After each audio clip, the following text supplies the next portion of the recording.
Okay, so real quick, what I did to fix the issue that I had with these little alarms not sticking.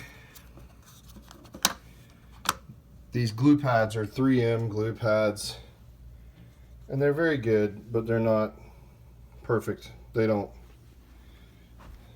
stay, not over time. So you can see a little hole.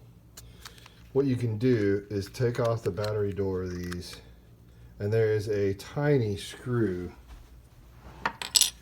that is used to hold the two halves of this device together. It's itty bitty. It's no good for mounting. It's only like the cheapest screw the Chinese manufacturer could find to put one half along with the other half of this thing. So you can't mount with that. And to make sure that you're not drilling a hole to mount that's through any necessary components that make this thing work, then I just used that hole. And I've seen people do this before. This isn't the first video on YouTube like this, but I was not able to find information on the screws, the actual hardware that was used that you can find anywhere, you know, big box store, whatever. So these are the screws. You don't need threads all the way up to the head. These are flathead screws. They are in fact number 4, 1-inch zinc. That part doesn't matter, but zinc's cheaper than stainless steel. That's what they are. Number 4 zinc 1-inch screws. This is 10-pack. We have, I don't know how many alarms, 6, 7 that we're putting in. So you drill a hole through this thing. Now I still have the sticky on the back of it, and I don't plan on moving it because, to be honest with you, it helps you install them. So I would use the sticky anyway, regardless of if you're going to use screws or not. And you know, people may leave comments and say you need to clean the area that you're going to stick it to with alcohol. Well, I did that. I have a window kind of like this, and cleaned here, and this window is kind of weird. This is not one of the windows that we're putting it on, but I cleaned, and then stuck the thing, and still over time it came off. Some of them didn't come all the way off. They just drooped a little bit, but that was not the secret. I think I have found the secret, which is screw it to the wall. With these screws, this battery door will go on without any issue, so they'll still just slide right on. You can't tell it was installed any special way. So the other part of this transaction is this. This is the magnetic part that goes onto the door, onto the window, whatever. Now I have these screws, which have a very small head. Now these aren't ideal for this, but I plan on getting some white, like a white paint pen, and painting the head of that white so they don't show up. That's the only thing that's going to show is the very head of it once this gets put all the way through. Now you can, I know this is not the prettiest thing in the world, but you can drill through this section opposite the arrow and not have a problem. It still works. I wouldn't get too much closer than that. You still only need one screw anyways.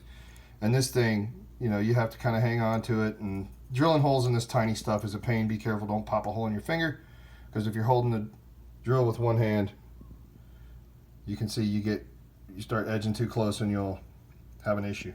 Don't do that. But this works. This works, and it's permanent, at least as permanent as it can be. So I'll show you how we have them installed around the house. So this is how this breaks down. Screw there into the wood, screw there into the door. Those are pre-drilled so you don't bust out the wood on the side.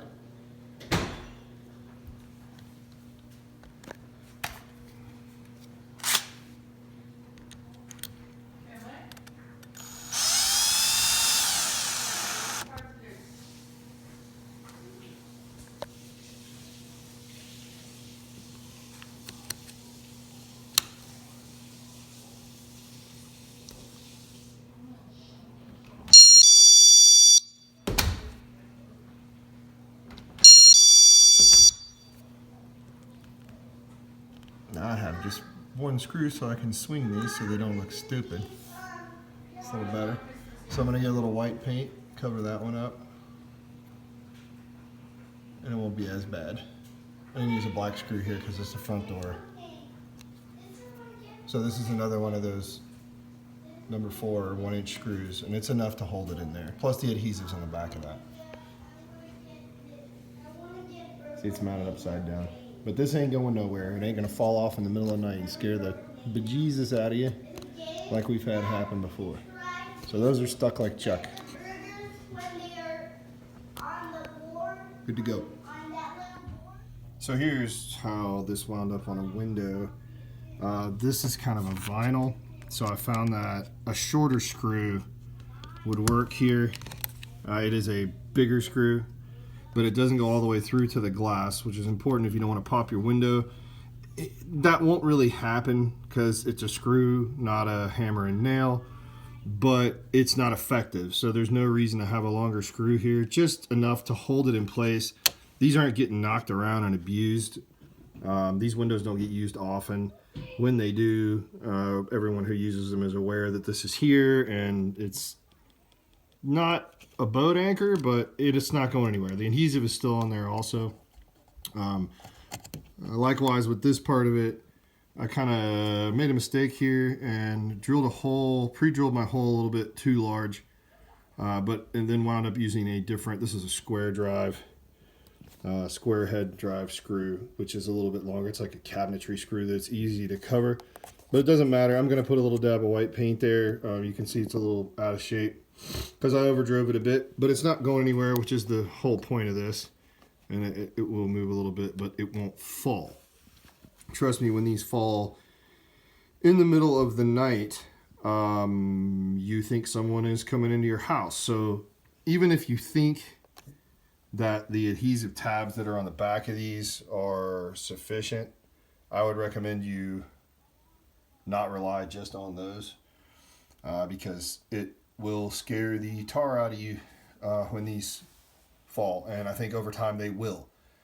This one was adhered pretty well here, actually a little bit lower, but I tore it off and used the same method that I've been using to screw these in, just to make sure that they don't fall, because it's not something I want to happen again. So this square drive screw is a little special. If I can get a focus, there we go. Yeah. So I used that on some of the doors that were wood, and the square drive screws work just fine because they're a little bit fatter, they're a little bit longer. In this case, there's nothing back there that the window needs to travel through in this track, so it was okay. So the window still works fine. You know, you can, just from a security standpoint, you could put something in to prevent the window from opening at all, which would eliminate the need for an alarm.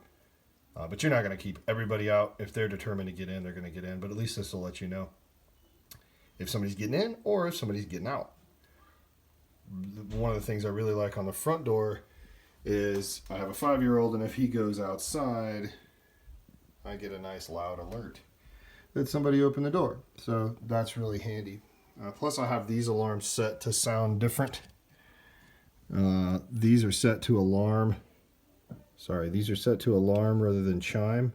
The chime is just like a door chime. This is a sustained alarm that goes until the window is shut. So I want a little bit of info when these go off. I want not only is something open, but what's open. So I have my doors set to chime and my windows set to alarm.